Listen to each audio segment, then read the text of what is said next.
देवउठनी एकादशी की कथाएं।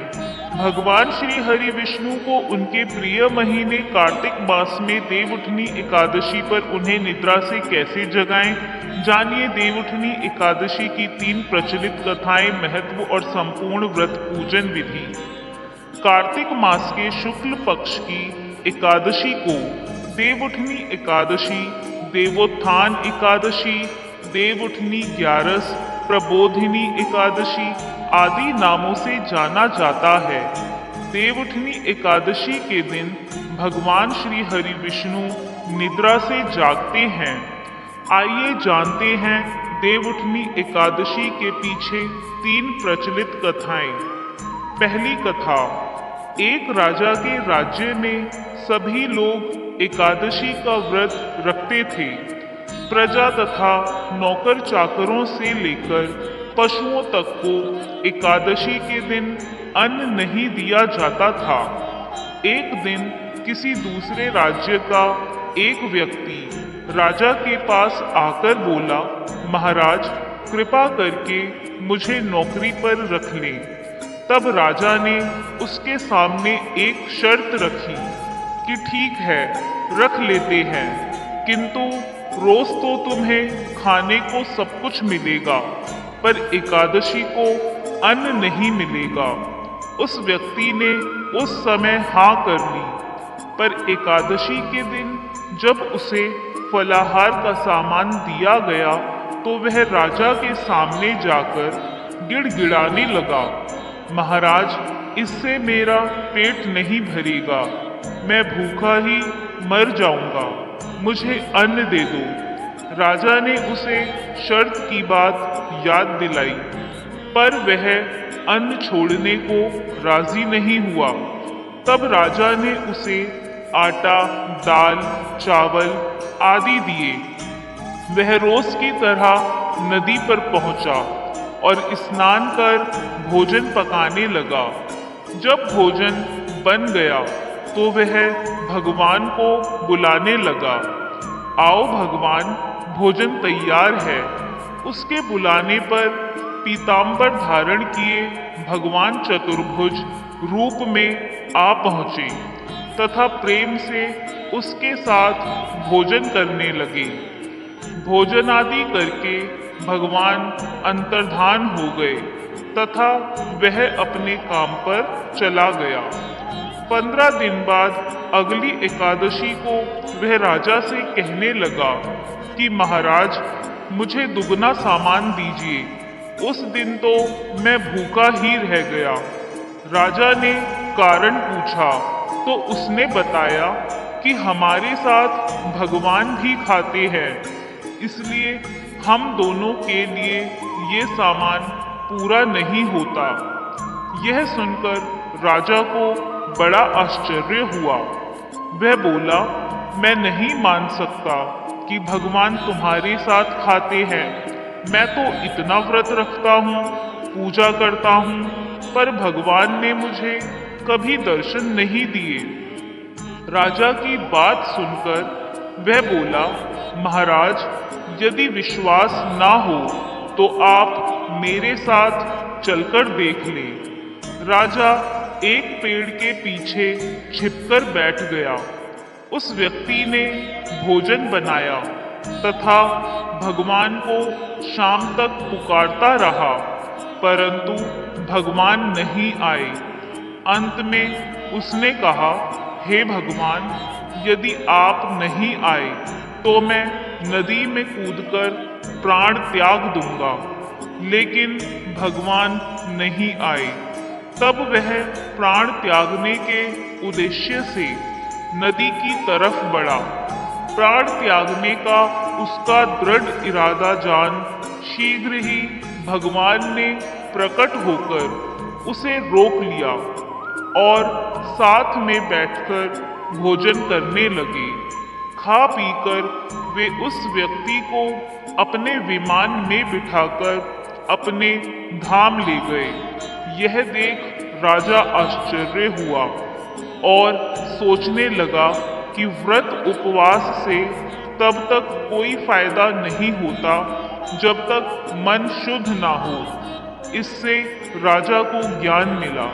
तब राजा भी मन से व्रत उपवास करने लगा और अंत में राजा भी स्वर्ग को प्राप्त हुआ। दूसरी कथा।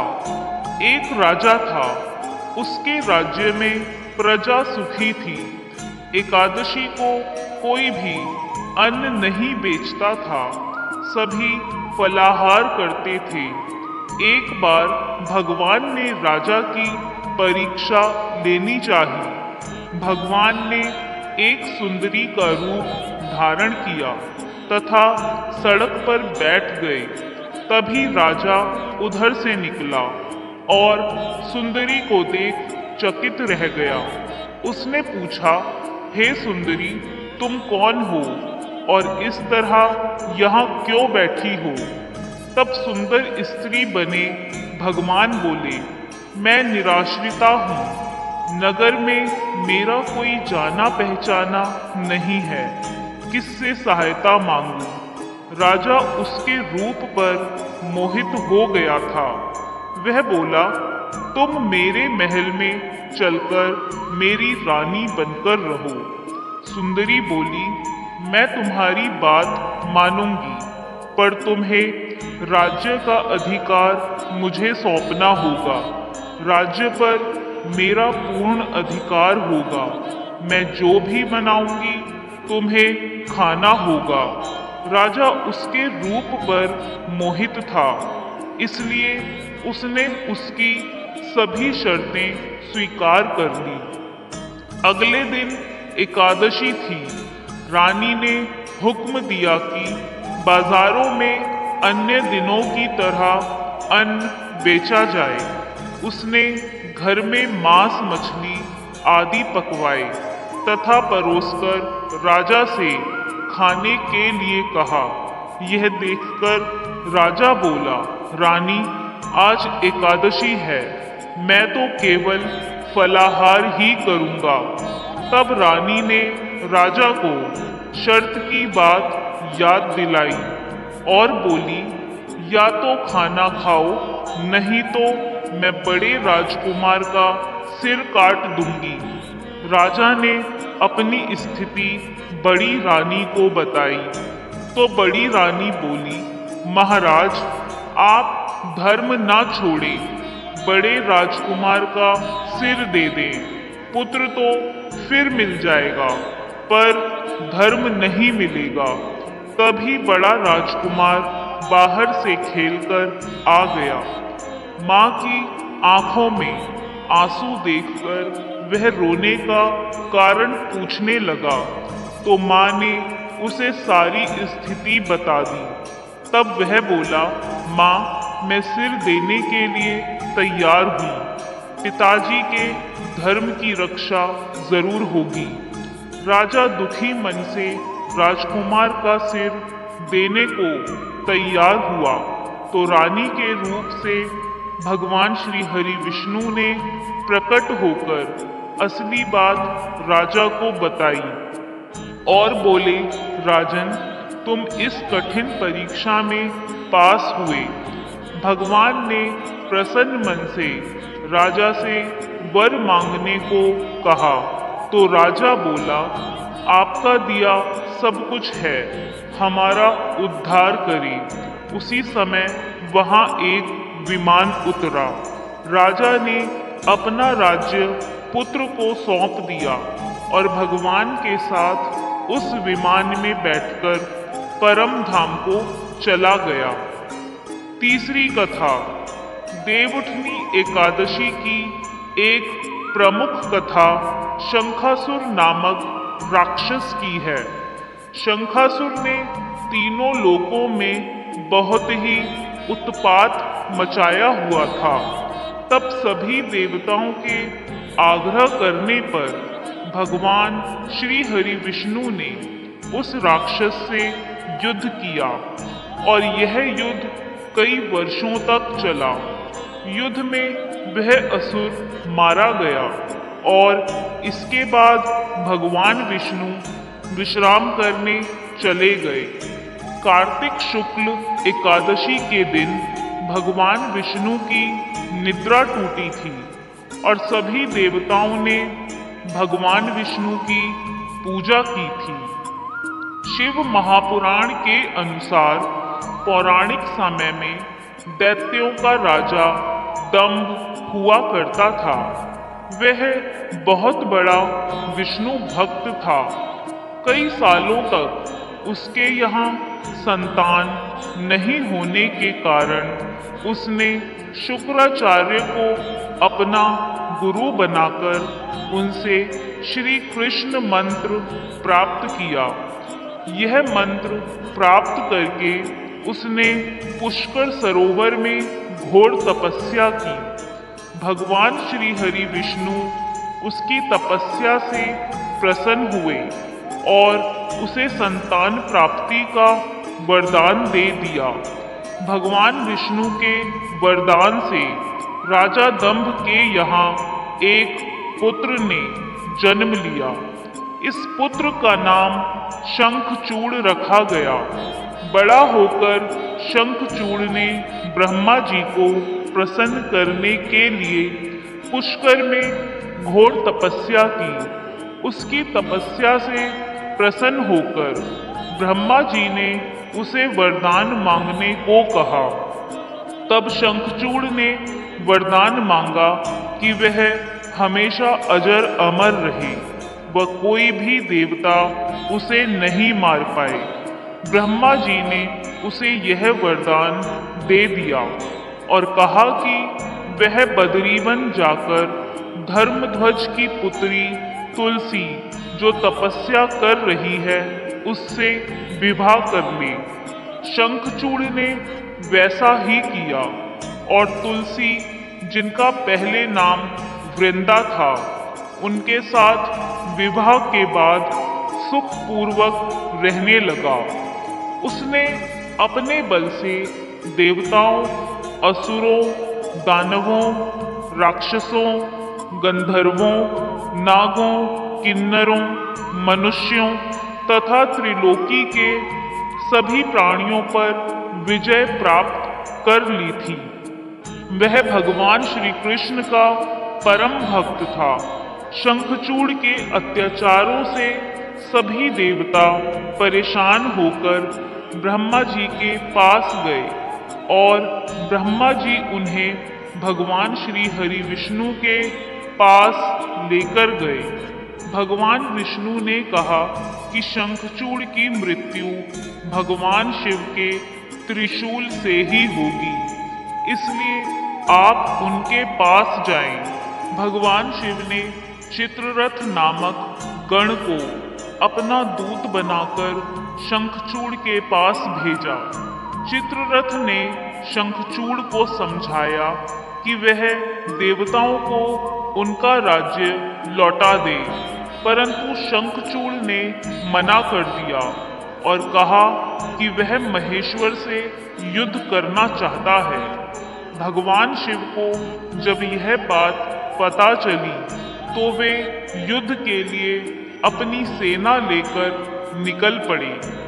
इस तरह देवता और दानवों में घमासान युद्ध हुआ, परंतु ब्रह्मा जी के वरदान के कारण शंखचूड़ को देवता नहीं हरा पाए। भगवान शिव ने शंखचूड़ का वध करने के लिए जैसे ही अपना त्रिशूल उठाया तभी आकाशवाणी हुई कि जब तक शंखचूड़ के हाथ में श्री हरि का कवच है और इसकी पत्नी वृंदा अर्थात तुलसी का सतीत्व अखंडित है, तब तक इसका वध असंभव है। आकाशवाणी सुनकर भगवान विष्णु वृद्ध ब्राह्मण का रूप धारण कर शंखचूड़ के पास गए और उनसे श्रीहरि कवच दान में मांग लिया। शंखचूड़ ने वह कवच बिना किसी संकोच के दान कर दिया। इसके बाद भगवान विष्णु शंखचूड़ का रूप धारण कर शंखचूड़ की पत्नी तुलसी के पास गए। शंखचूड़ रूपी भगवान विष्णु ने तुलसी के महल के द्वार पर जाकर अपनी विजय होने की सूचना दी। यह सुनकर तुलसी बहुत प्रसन्न हुई और प्रतिरूप में आए भगवान का पूजन किया व रमण किया। ऐसा करते ही तुलसी का सतीत्व खंडित हो गया और भगवान शिव ने युद्ध में अपने त्रिशूल से शंखचूड़ का वध कर दिया। यही राक्षस शंखचूड़ जालंधर के नाम से भी प्रसिद्ध है। तब तुलसी को पता चला कि वे उनके पति नहीं हैं, बल्कि वे तो भगवान विष्णु हैं। क्रोध में आकर तुलसी ने कहा कि आपने छल पूर्वक मेरा धर्म भ्रष्ट किया है और मेरे पति को मार डाला है। अतः मैं आपको श्राप देती हूँ कि आप शालिग्राम पत्थर होकर धरती पर रहें। तब भगवान विष्णु ने कहा, देवी, तुम मेरे लिए भारतवर्ष में रहकर बहुत दिनों तक तपस्या कर चुकी हो। तुम्हारा यह शरीर नदी रूप में बदलकर गंडकी नामक नदी के रूप में प्रसिद्ध होगा। तुम पुष्पों में श्रेष्ठ तुलसी का पौधा बन जाओगी और सदा मेरे साथ रहोगी। तुम्हारे श्राप को सत्य करने के लिए मैं शालिग्राम पत्थर बनकर रहूंगा। गंडकी नदी के तट पर मेरा वास होगा। तभी से देव उठनी एकादशी अर्थात देव प्रबोधनी एकादशी के दिन भगवान शालिग्राम व तुलसी का विवाह संपन्न कर मांगलिक कार्यों का प्रारंभ किया जाता है।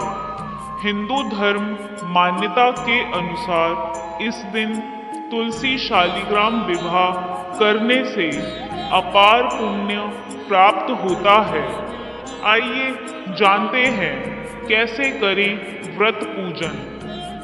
देव उठनी एकादशी के दिन व्रत करने वाली महिलाएं सुबह में स्नान आदि से निवृत्त होकर घर के आंगन में चौक बनाएं। इसके बाद भगवान श्री हरि विष्णु के चरणों का कलात्मक रूप से अंकित करें। फिर दिन की तेज धूप में विष्णु के चरणों को ढक दें। देवउठनी एकादशी को रात्रि के समय सुभाषित स्तोत्र पाठ, भागवत कथा और पुराण आदि का श्रवण और भजन आदि का गायन करें। इसके बाद घंटा, शंख, मृदंग, नगाड़े और वीणा बजाएं। विविध प्रकार के खेल कूद, लीला और नृत्य आदि के साथ इस मंत्र का उच्चारण करते हुए भगवान विष्णु को जगाएं। उत्तिष्ठ गोविंद त्यज निद्राम जगतपते, त्वयि सुप्ते जगन्नाथ जगत सुप्तम भवेदिदम, उत्थे चेष्टे सर्वमुत्ति शोष्ठित माधव, कथामेधा वियच्चेव निर्मलम निर्मलादिशः, शारदानी च पुष्पाणि ग्रहाण मम केशव। इसके बाद विधिवत पूजा करें। आइए जानते हैं कैसे करें व्रत पूजन। पूजन के लिए भगवान का मंदिर अथवा सिंहासन को विभिन्न प्रकार के लता पत्र, फल, पुष्प और वंदन बार आदि वस्तुओं से सजाएं। आंगन में देवोत्थान का चित्र बनाएं। इसके बाद फल, पकवान, सिंघाड़े, गन्ने आदि चढ़ाकर किसी डलिया से ढक दे तथा दीपक जलाएं। विष्णु पूजा या पंचदेव पूजा विधान आदि के अनुसार श्रद्धा पूर्वक पूजन तथा दीपक, कपूर आदि से आरती करें। इसके बाद इस मंत्र से पुष्पांजलि अर्पित करें। यज्ञेन यज्ञमयजन्त देवास्तानि धर्माणि प्रथमान्यासन तेह नाकं माहिमानः सचन्त यत्र पूर्वे साध्या संति देवाः। इसके बाद एक रथ में भगवान को विराजमान कर स्वयं उन्हें अपने नगर, ग्राम या गलियों में उनको भ्रमण कराएं। आइए जानते हैं देव उठनी एकादशी का महत्व क्या है। देव उठनी एकादशी के दिन भगवान विष्णु 4 माह की योग निद्रा से बाहर आते हैं।